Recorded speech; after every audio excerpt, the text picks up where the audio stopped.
নাম্বারটা তোমরা দিয়ে দিও। আর কালকে টার্মিনোলজিস এর নোটটা দিয়েছিলাম, তোমরা কি নোটটা পেয়েছো? সবাই দেখছো? জি ম্যাম। ফেসবুক গ্রুপে দিয়ে দিয়েছি, তোমরা নোটটা পড়ে নিও। ইউনিভার্সিটিতে খুলবে সেই ঘোষণা তো দিয়েছি, শুনেছই তোমরা। জি ম্যাম। আসলেই কিন্তু পরীক্ষা শুরু হবে, তো এখন পড়াশোনা করে ফেলো। আর তোমাদের প্র্যাকটিক্যালের জন্য কিছু রাইটিং দেওয়া লাগবে, আমি দেখি কি রাইটিং দিতে পারি। দেখা যায় আমি যে এমএস ওয়ার্ডটা শেয়ার করছি তোমাদের সাথে। জি ma'am.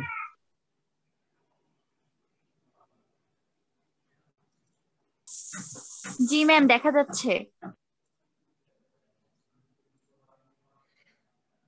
Significance of fish disease in relation to aquaculture. আসলে এই ফিশ ডিজিজ বা ফিশ প্যাথোলজিটা আসলে কি প্রয়োজন অ্যাকোয়াকালচারের সাথে, সেটা হচ্ছে আমরা একটু আমি একটু তোমাদের সাথে গল্প করে বলবো, তোমরা একটু পড়ে নিবা, পড়লেই বুঝতে পারবা। অ্যাকোয়াকালচার আসলে কি, আমরা এই সাবজেক্টটা সবচেয়ে বেস্ট ম্যাচ হয় হচ্ছে অ্যাকোয়াকালচারের সাথে। ফিশ প্যাথোলজি কোর্সটা বেস্ট ম্যাচ অলওয়েজ অ্যাকোয়াকালচারের সাথে। ফিশারিজ ম্যানেজমেন্টের সাথে রিলেশন আছে, তো কম্পারেটিভলি যদি বলি তাহলে অ্যাকোয়াকালচারের সাথে এটা বেস্ট ম্যাচ করে। যার জন্য অন্য যে ইউনিভার্সিটি গুলোতে আছে সেখানে সাধারণত ফিশ ডিজিজ কোর্সটা অ্যাকোয়াকালচারে পড়ানো হয়, এবং বিএইউ যেটা বাংলাদেশ এগ্রিকালচার ইউনিভার্সিটি, সেখানেও অ্যাকোয়াকালচারে ফিশ ডিজিজ পড়ানো হয়। অথবা অন্য ইউনিভার্সিটি যেমন সিলেট এগ্রিকালচার ইউনিভার্সিটি, তারপর শেরে বাংলা কৃষি বিশ্ববিদ্যালয়, এরা হচ্ছে একটা আলাদা ডিপার্টমেন্টই খুলে নিছে। কিন্তু সামহাও এটা আমাদের যখন ইউনিভার্সিটি শুরুতে স্যাররা ডিজাইন করছিল তখন এটা ডিজিজ পার্টটা ম্যানেজমেন্টে দিয়ে দিছে। কিন্তু ফিশ ডিজিজ অথবা fish pathology best match with aquaculture. কেন বেস্ট ম্যাচ অ্যাকোয়াকালচার বললাম আমি? এর প্রয়োজনীয়তা কি অ্যাকোয়াকালচারে? এর কারণ হচ্ছে সাধারণত হচ্ছে অ্যাকোয়াকালচার কি করা হয়, কালচার করা হয় মাছ, সেখানে হচ্ছে একটা নির্দিষ্ট একটা গণ্ডির ভিতরে, নির্দিষ্ট একটা এরিয়ার ভিতরে মাছ কালচার করা হয়। আর যদি আমরা বলি যে যদি আমরা আমাদের ডোমেস্টিক পারপাসে বলি, সেখানে হচ্ছে সেখানে পুকুরে চাষ করা হয়, অথবা হচ্ছে কোনো ক্যানেলে চাষ করা হয়, অথবা হচ্ছে এখন যেটা আধুনিক সিস্টেম এখন যেটা হচ্ছে কেস কালচার করা হয় রিভারের ভিতরে, সেখানে করে সেটা একটাকে আবদ্ধ একটা পরিবেশের ভিতরে থাকে। এবং সেখানে কি করে, আর যদি প্রফিটেবল ক্ষেত্রে বলি সেটাও একই রকম, পুকুরের ভিতরে কটা করা হচ্ছে, অথবা হচ্ছে কোনো কেজের ভিতরে করা হচ্ছে, অথবা কোনো প্যানের ভিতরে, অথবা ক্যানেলের ভিতরে, সেখানেই হচ্ছে করা হচ্ছে একটা আবদ্ধ একটা পরিবেশের ভিতরে, সেখানে মাছটাকে কালচার করা হচ্ছে। কি পারপাসে? পারপাস হচ্ছে যে আমরা হচ্ছে তাদেরকে ইনপুট দিব। ইনপুট কি? অ্যাকোয়াকালচার ইনপুট কি? ইনপুট হচ্ছে খাদ্য, সার, হাই ডেন্সিটিতে পোনা দিব, দিয়ে হচ্ছে আমরা কালচার করবো, এটা হচ্ছে ইনপুট। আমরা ইনপুট দিব, মাছকে কালচার করবো একটা নির্দিষ্ট সময় পর্যন্ত, তারপর সেখান থেকে আমরা আফটার সার্টেন সময় 3 মাস 4 মাস অথবা 5 মাস অথবা 6 মাস পর আমরা সেখান থেকে হচ্ছে মাছ আহরণ করব, করে সেটা হচ্ছে যদি বলি ডোমেস্টিক পারপাস, সেটা তাহলে আমাদের ডোমেস্টিক যে পারপাস ইউটিলিটি আছে সেটা আমরা ব্যবহার করবো, খাবো, অথবা হচ্ছে আত্মীয় স্বজন খাওয়াবো।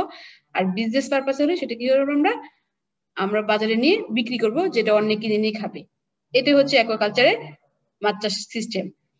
তো দেখো কি হয়েছে, ডিজিজটা কি কোথায় রিলেটেড, যেখানে হচ্ছে সাধারণত মাছ বেশি পরিমাণে হচ্ছে স্টকিং ডেন্সিটি যেখানে বেশি থাকে, অথবা হচ্ছে কি যেখানে হচ্ছে ইন্টেন্সিভ মানে বাইরে থেকে আমরা খাবার বা জিনিস যে সার বলো বা অথবা সিড বলো সাপ্লাই করছি, সেখানে একটা সোর্স চলে আসতেছে, বাইরে থেকে একটা এক্সটার্নাল সোর্স আসতেছে, যে সোর্সের মাধ্যমে হচ্ছে কি ডিজিজ বা অথবা প্যাথোলজিটা প্যাথোজেনটা হচ্ছে পুকুরের ভিতরে অথবা হচ্ছে কেজের ভিতরে অথবা যেখানে আমরা চাষ করতেছি সেখানে একটা যাওয়ার একটা সোর্স তৈরি হচ্ছে।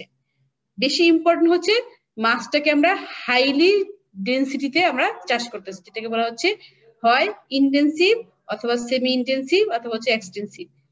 যে কোনো একটা পর্যায়ে কালচার করতেছি, সব জায়গাতে হচ্ছে মাছের ঘনত্বটা বেশি থাকতেছে।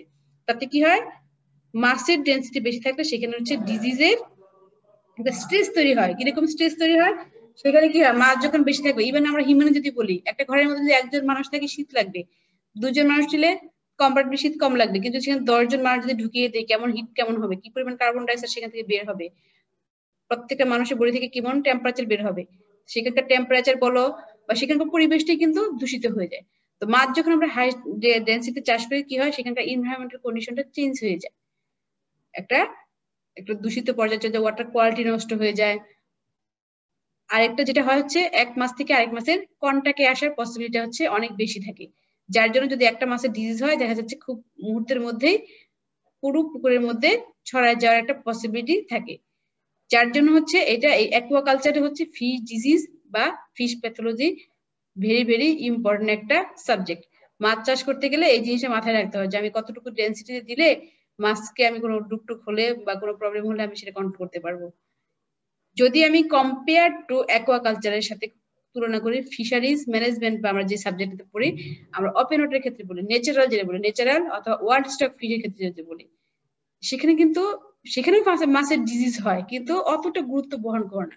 কেন গুরুত্ব এই জন্য বহন করে না? কারণ হচ্ছে যখন কি বিশাল একটা এরিয়া, নদীর মধ্যে প্রচুর একটা ওয়াইড একটা এরিয়া, সেখানে হচ্ছে মাছ আছে কি সেখানে ডেফিনেটলি স্টকিং ডেন্সিটি কম থাকে। অর্থাৎ দেখো পুকুরে কিন্তু একটা লিমিটেড একটা জায়গা, কিন্তু নদী অনেক বিশাল একটা জায়গা, সেখানে কিন্তু ডিজিজ প্যারাসাইট বা প্যাথোজেন কিন্তু পরিমাণে বেশি থাকে কম্পেয়ার টু পন্ড। কিন্তু মাছের যেহেতু স্টকিং ডেন্সিটি সেখানে কম থাকে, প্রচুর ফ্রি স্পেস থাকে, সেখানে কিন্তু ডিজিজটা অত প্রবলেম হয় না। আরেকটা প্রবলেম না হওয়ার কারণ হচ্ছে যদি পুকুরে একটা মাছ উইক হয়ে যায়, ডিজিজ দ্বারা আক্রান্ত হয়, স্ট্রেসড হয়, হওয়ার পর সেই মাছটা কিন্তু নর্মালি পুকুরেই থেকে যায়। কারণ প্রিডেটরের কথা যদি বলি, কম্পিটিশন বা প্রিডেশন এগুলো কিন্তু পুকুরে কম্পারেটিভলি কম হয়। কারণ হচ্ছে কি আমরা মাছ চাষ করি কি একই টাইপের মাছ, সাধারণত আমরা যদি বলি যে গুড অ্যাকুয়াকালচার প্র্যাকটিস হলে আমরা একই রকমের মাছ চাষ করি, সেখানে কোনো প্রেডেটর মাছ থাকে না বা কম্পিটিটিভ মাছ থাকে না। যার জন্য কি হয়, যে মাছটা ডিজিজ দ্বারা আক্রান্ত হয় সেই মাছটা থেকে যায়, তারপরে একটা থেকে আরেকটা মাছের কন্টাক্টে আসে, এরকম করে পুকুরের মধ্যে ছড়ে যায়।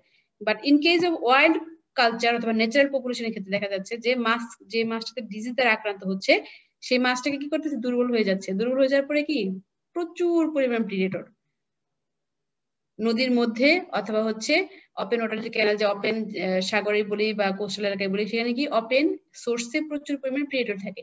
দেখা যাচ্ছে কি সেখানে যদি কোনো একটা মাছ অসুস্থ হয়, দুর্বল হয়, সে দুর্বল হয়ে যায়, দুর্বল হয়ে কি মুভমেন্ট করতে পারে না, ওই ডিজিজ আক্রান্ত মাছটাকে অন্য একটা প্রিডেটর হতে পারে, একটা সাপ অথবা একটা ব্যাং অথবা তার চেয়েও বড় রকম প্রিডেটরই কেউ মাছটাকে খেয়ে ফেলতেছে। যার জন্য কি হচ্ছে, ডিজিজটা খুব বেশি একটা স্প্রেড হচ্ছে না। যার জন্য কি হয় যে সিগনিফিকেন্স অফ ফিশ ডিজিজটা হচ্ছে বেশিরভাগই হচ্ছে অ্যাকুয়াকালচারের সাথে রিলেটেড। সাধারণত ওপেন ওয়াটারে খুব বেশি একটা ইফেক্ট পড়ে না এই ফিশ ডিজিজটাকে। এখন পড়ে না বলতে তাই না, ওপেন ওয়াটারেও কিন্তু ফিশ ডিজিজ হতে পারে, কিন্তু যদি আমি হচ্ছে বিজনেস পারপাসে বলি বা ডিভাস্টিং পারপাসে বলি, বেশি জায়গার জন্য, বেশি এরিয়ার জন্য, আর স্টকিং ডেন্সিটি কমের জন্য, আর যেহেতু হচ্ছে কি সাধারণত কি নদীতে বা খালে বিলে অথবা সাগরে কিন্তু মাছ সেখানে হচ্ছে কি আহরণ করা হয়, সেখানে কিন্তু ইনপুট দেওয়া হয় না। অ্যাকুয়াকালচার কিন্তু চিন্তা থাকে আমি ইনভেস্ট করতেছি 10 টাকা, সেখানে যেন আমার 10 টাকা কমপক্ষে 10 টাকা উঠে লাভ হতে হবে, 2 টাকা হোক বা 5 টাকা লাভ হতে হবে।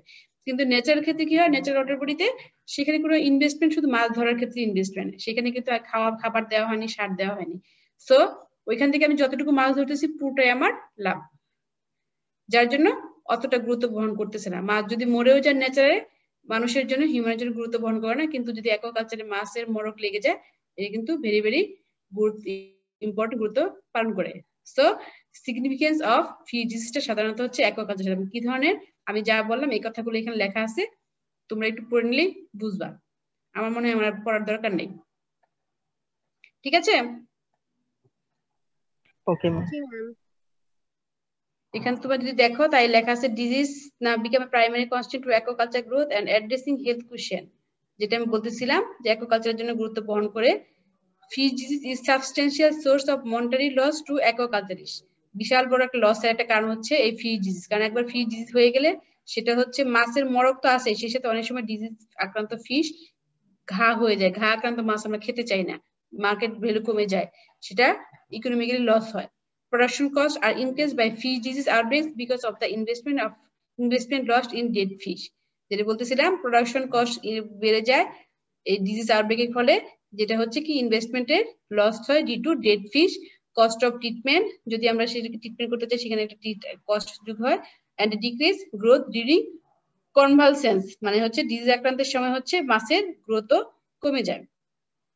In nature, we are less aware of fish disease problems because sick animals are quickly removed from the population by predators. যেটা বলতেছিলাম, sick animalটা predator দ্বারা রিমুভ হয়ে যায়, যার জন্য হচ্ছে ডিজিজটা স্প্রেড করতে পারে না। In addition fish are much less crowded in natural system than in captivity. Captivity মানে হচ্ছে বদ্ধ পরিবেশে। Parasites and bacteria may be of minimum significance under natural conditions, but can cause a substantial problem when elements are crowded and stressed under culture condition. এই হচ্ছে মোটামুটি significance shortly তোমরা একটু পড়ে নিবা। দেন হচ্ছে ফিশ ডিজিজটা যে তৈরি হচ্ছে, ফিশটা কি থাকে, একটা হচ্ছে এনভায়রনমেন্ট, প্রত্যেকটা অ্যানিমেল একটা এনভায়রনমেন্ট থাকে, আমরা হিউম্যান আমরা থাকি টেরেস্ট্রিয়াল এনভায়রনমেন্টে থাকি, ফিশ থাকে হচ্ছে কি অ্যাকোয়াটিক এনভায়রনমেন্টে। এখন ডিজিজটা কি এমনি এমনি তৈরি হয়?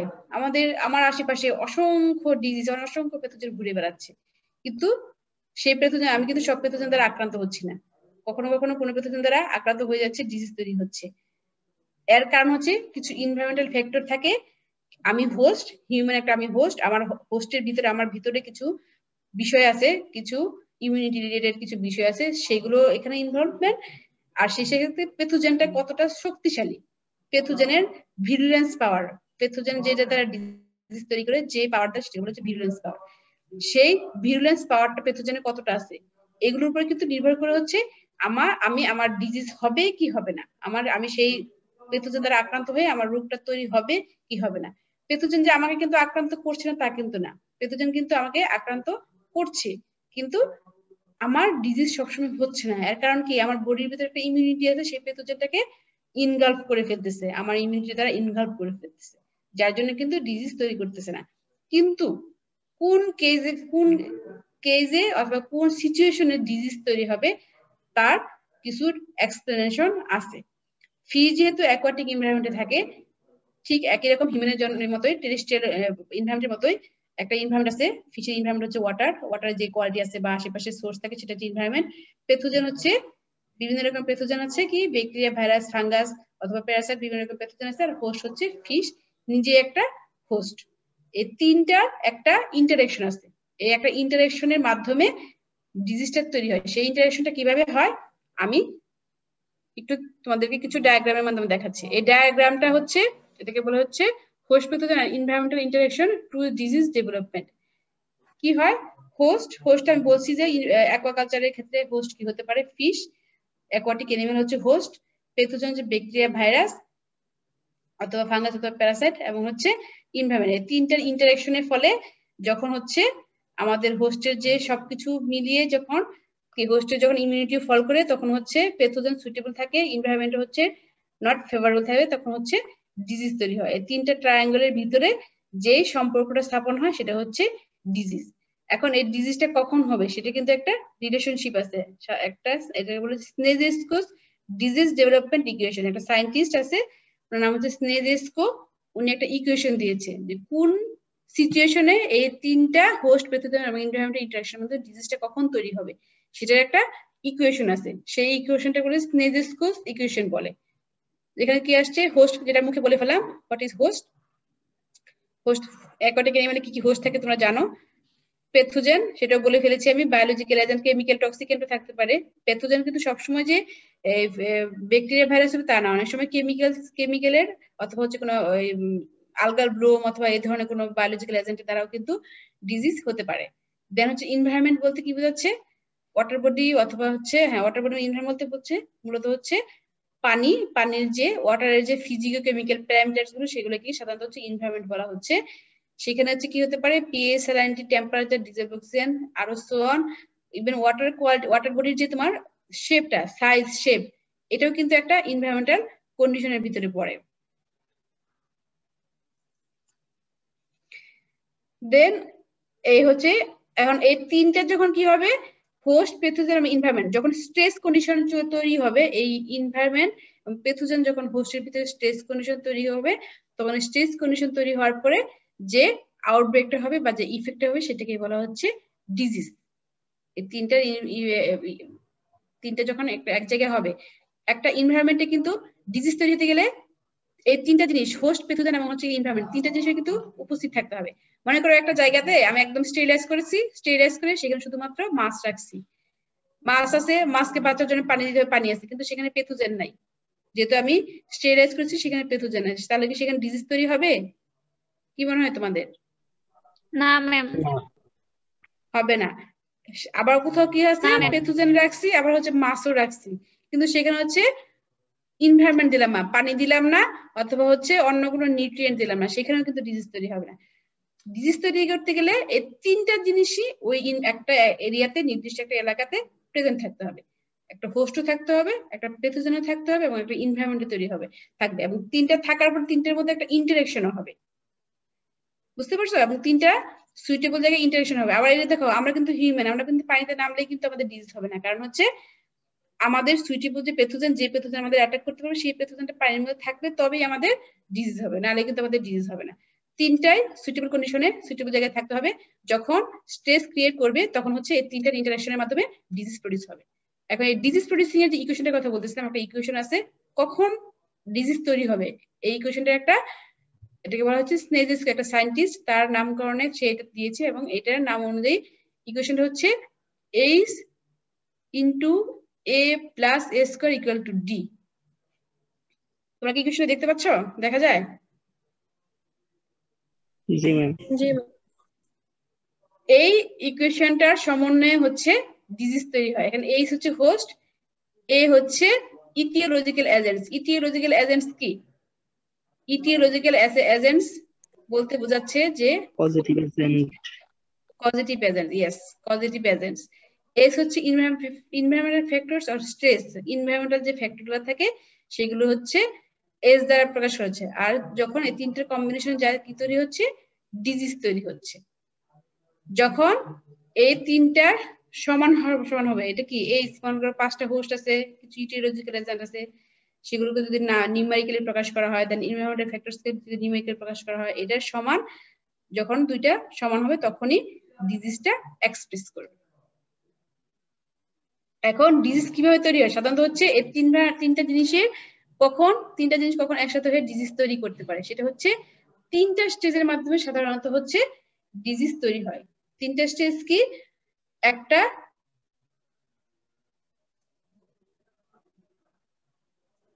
এখানে এনভায়রনমেন্ট হবে,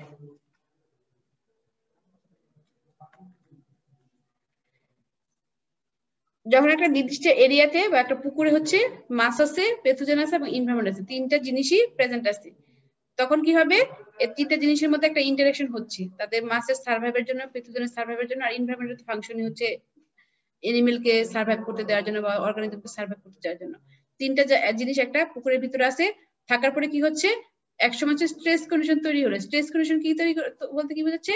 এনভায়রনমেন্টাল যে কন্ডিশনটা সুইটেবল না মাছের জন্য, হয়তো ডিজলভেশনটা কমে গেছে অথবা পিএইচটা সুইটেবল না, তখন কি হচ্ছে, হোস্টটা হচ্ছে দুর্বল হয়ে যাচ্ছে, উইক হয়ে যাচ্ছে, এবং হচ্ছে স্ট্রেস তৈরি হচ্ছে, মাছটা দুর্বল হয়ে যাচ্ছে। কারণ অক্সিজেন কমে গেলে কি হবে?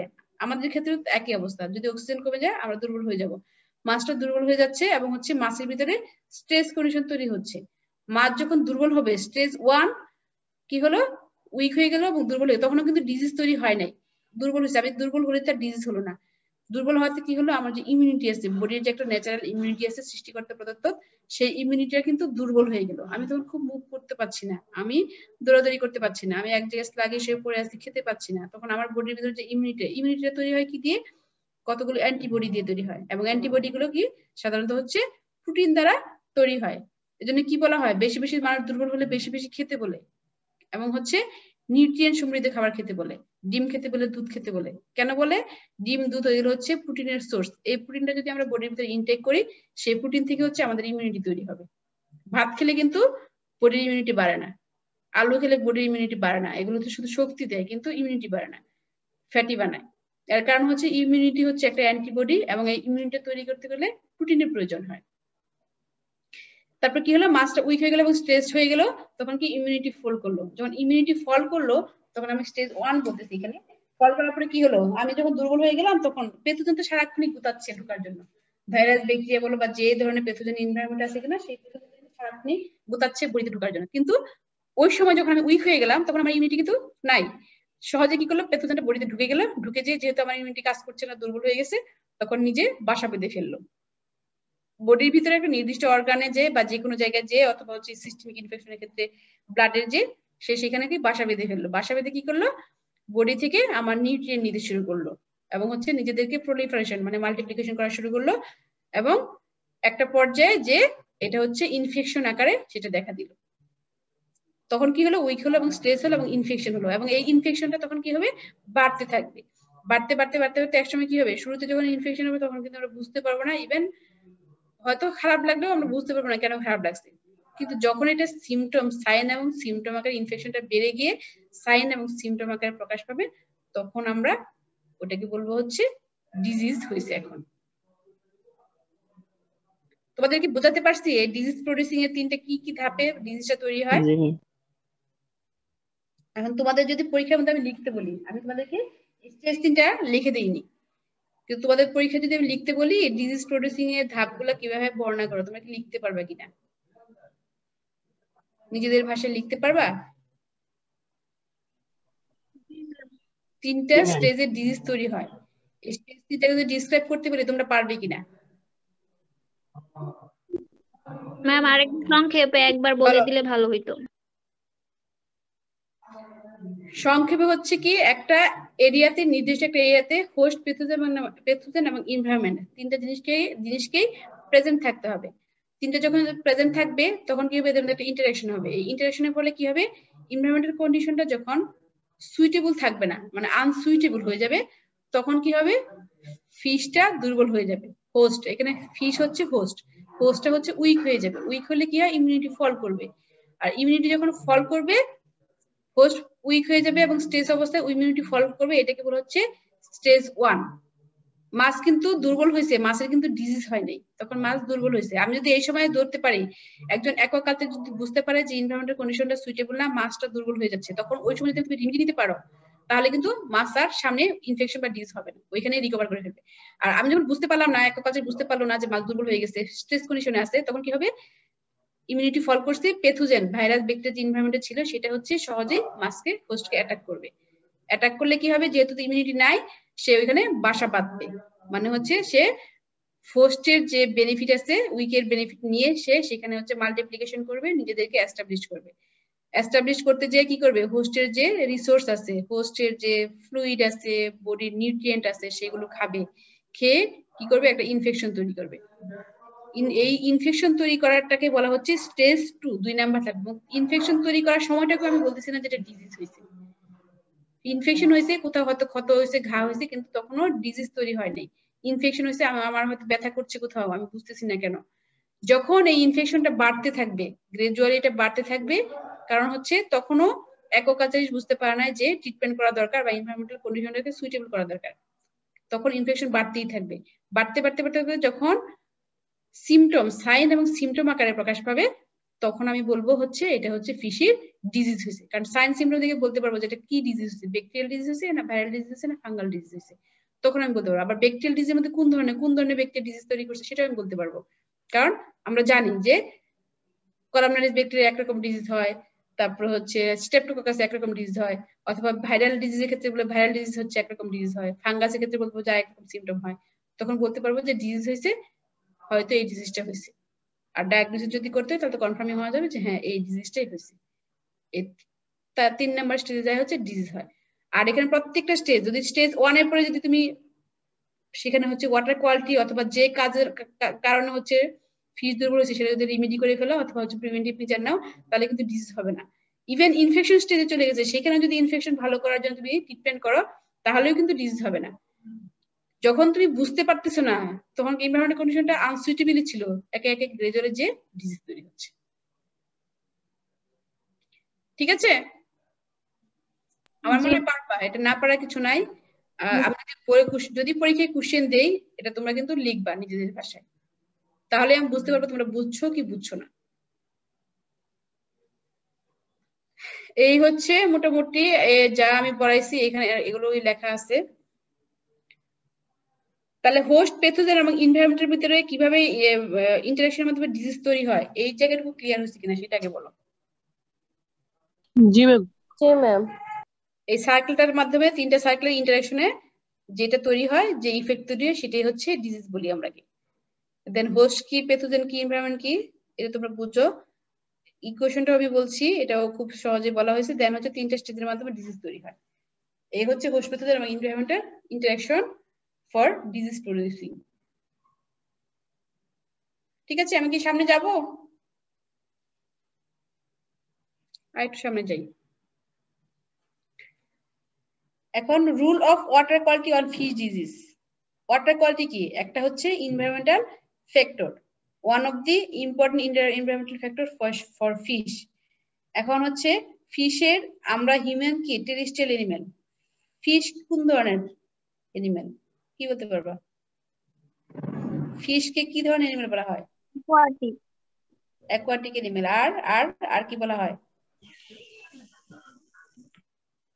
যদি টেম্পারেচার ক্ষেত্রে বলি তাহলে কি কোন fish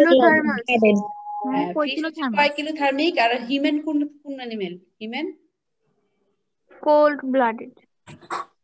human worm blooded.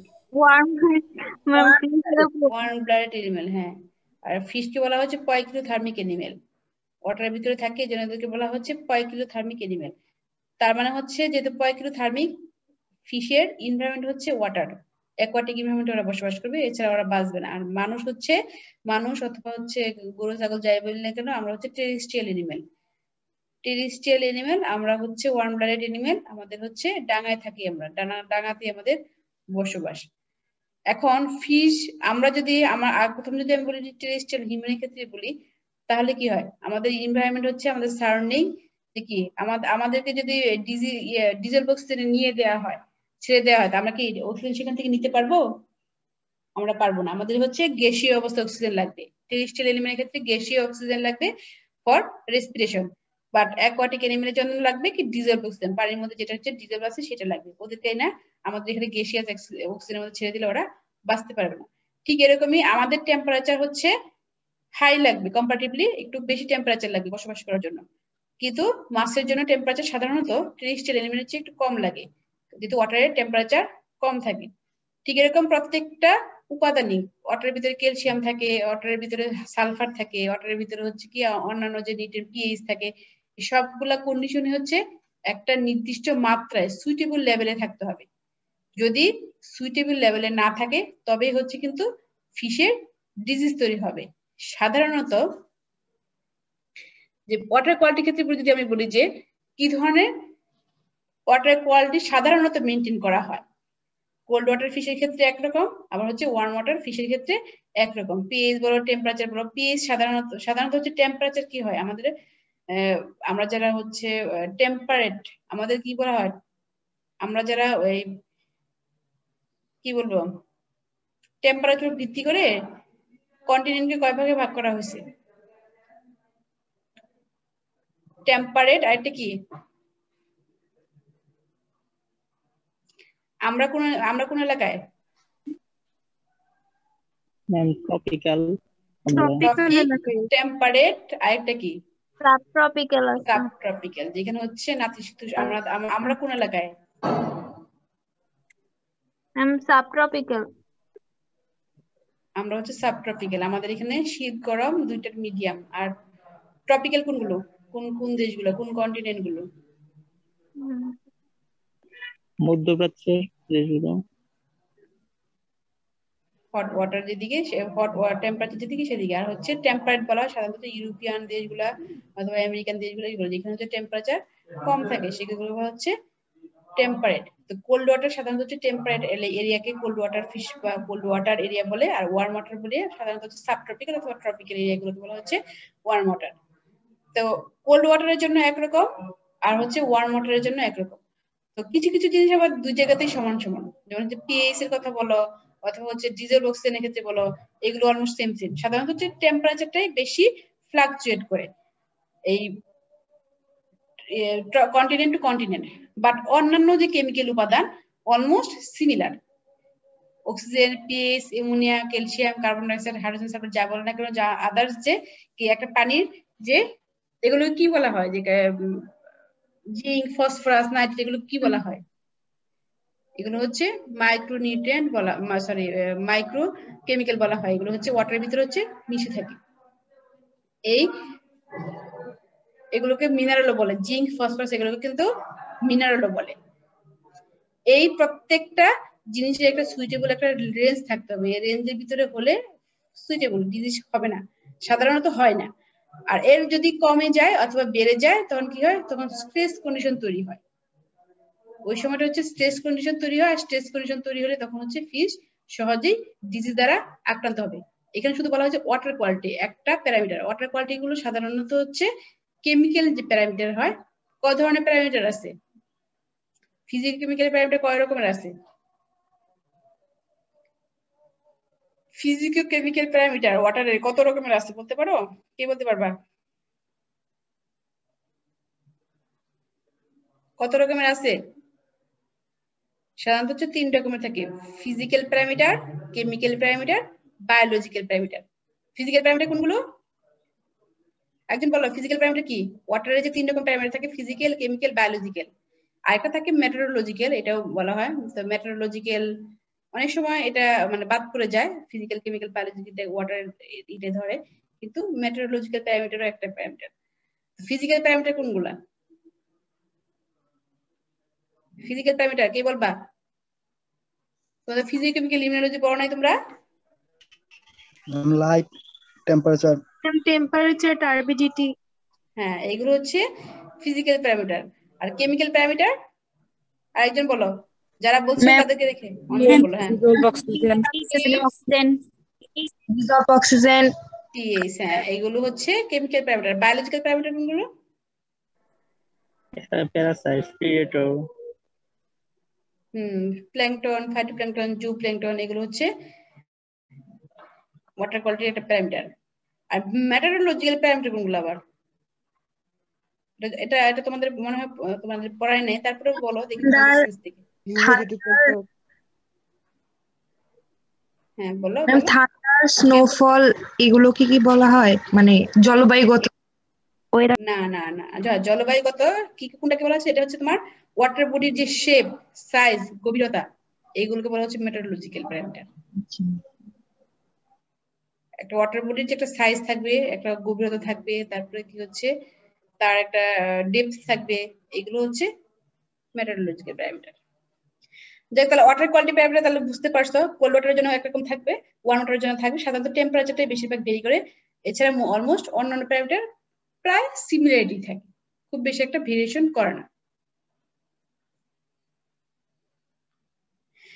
Then determining if your fish are sick.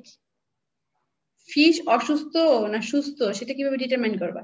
আগে তোমাকে বুঝতে হবে যে ডিজিজ কি, ডিজিজ কোন ডিজিজ হয়েছে বা কোন প্যাথোজেন দ্বারা ডিজিজ হয়েছে, এটা আমি পরে চিন্তা করবো। কিন্তু তার আগে দেখতে হবে যে ফিশ কি স্বাভাবিক আছে না অস্বাভাবিক আছে, ফিশ কি দুর্বল হয়েছে নাকি দুর্বল হয় না, এটা তুমি কিভাবে বুঝবা? তোমাদের সেন্স থেকে কি মনে হয়, তোমরা যারা মাছ এমনিতে পুকুরে দেখো বা এই দেখো, তখন কি মনে হয় ফিশকে কখন মনে হয় যে ফিশ দুর্বল কিনা? যখন অক্সিজেনের অভাব হবে ফিশ পানির উপরের দিকে উঠে আসবে, তারপরে গিলের কালার চেঞ্জ হয়ে যাবে। গালফিং করতে থাকবে, মাছ ধরবা না, না ধরে কি দেখবা পুকুরে যায় যে উপরে দেখো মাছ গালফিং করতেছে, তখন বুঝতে হবে যে ফিশের সাধারণত অক্সিজেন ডেফিসিয়েন্সি হয়েছে বা ফিশ কোনো স্ট্রেসের ভিতরে আছে। অথবা হচ্ছে যদি দেখো মাছ কি হয়েছে, ফিশ দুর্বল হয়েছে, আর কি হতে পারে, সুইমিংটা কেমন হবে, মাছের মুভমেন্ট কম, মাছের মুভমেন্ট কম হবে। কম হবে। আবার যদি কারেন্ট দিলাম, ওখানে যদি ওয়াটার কারেন্ট দিলাম, সেক্ষেত্রে কি হবে? দুর্বল ফিশের ক্ষেত্রে কি হবে আর হেলদি ফিশের ক্ষেত্রে কি হবে?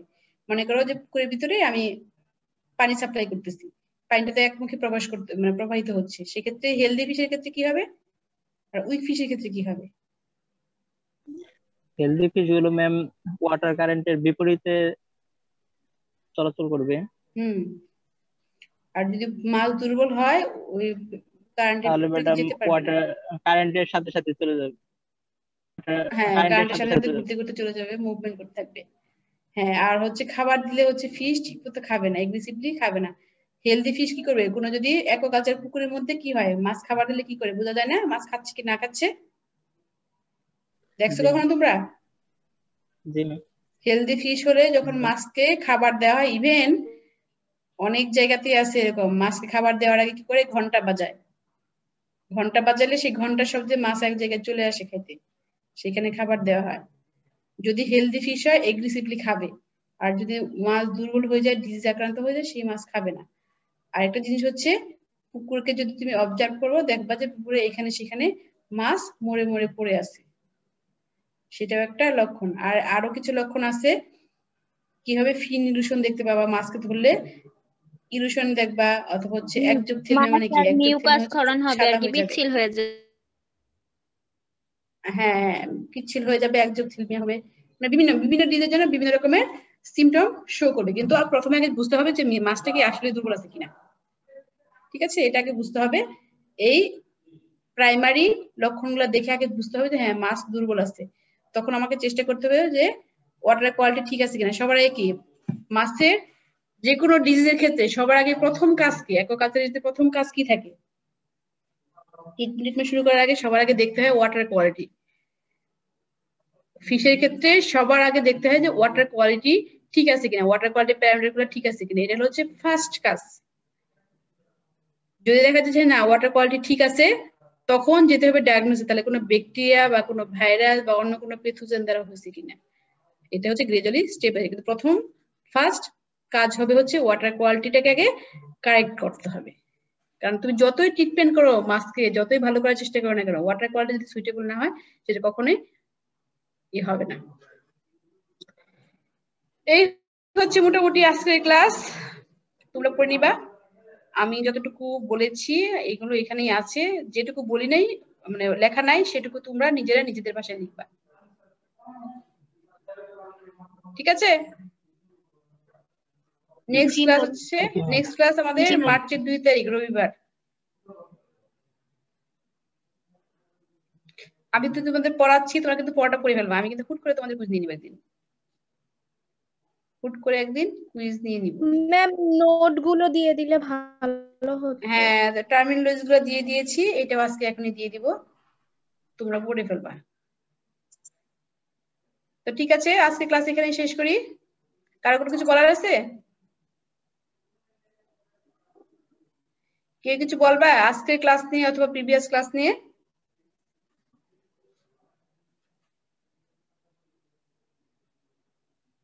দিগন্ত মজুমদার ক্লাসে আছো? দিগন্ত,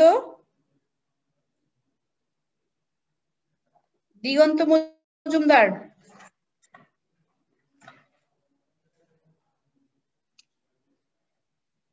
দিগন্ত মজুমদার কি কোনো সমস্যা?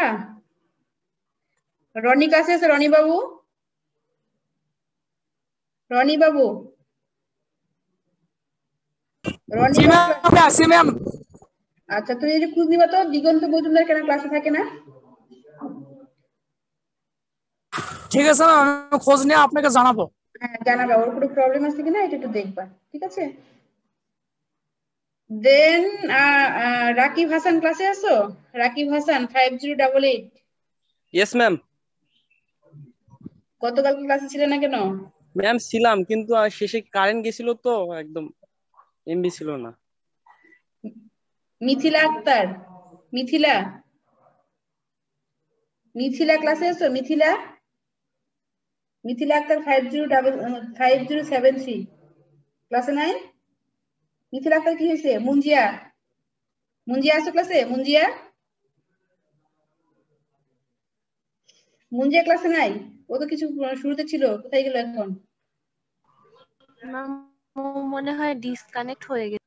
আচ্ছা ডিসকানেক্ট হয়ে গেছে, তাহলে তোমরা একজনে খোঁজ নিবা মিথিলা আক্তার ক্লাসে নাই কেন, গতকালকে ছিল না আজকে ছিল না, ক্লাসে নাই কেন একটু তোমাদের মধ্য থেকে একজন খোঁজ নিয়ে আমাকে জানাবা তো, ঠিক আছে। দায়িত্ব দিলাম তোমাদের সবাইকে, যে কোনো একজনের দায়িত্ব নিয়ে আমাকে নেক্সট ক্লাসে জানাবা সমস্যা কি, কেন ক্লাসে থাকতেছে না। অর্পিতা ক্লাসে আছে? জি ম্যাম আছি। জি ম্যাম। অর্পিতা, আচ্ছা অর্পিতা ক্লাসে আছে। মুস্তারি জান্নাত আছো? জি ম্যাম। মুস্তারি জান্নাত, ঝটপট রেসপন্স করবা। ফারজানা ইয়াসমিন? জি ম্যাম আছি।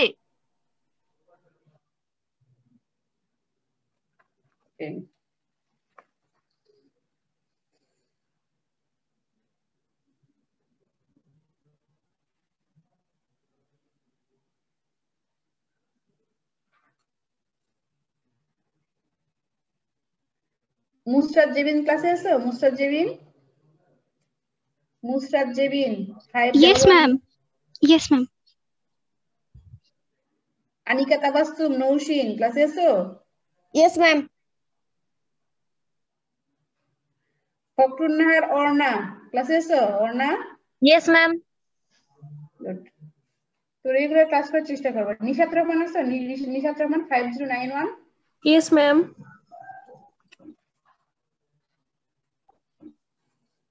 Mahfuz Akter 5095। Mahfuz Yes, Akter ma'am. Yes ma'am. Good. আজকে কালকে যেমন হচ্ছে আজকে তোমাদের রেসপন্স ভালো বেশি।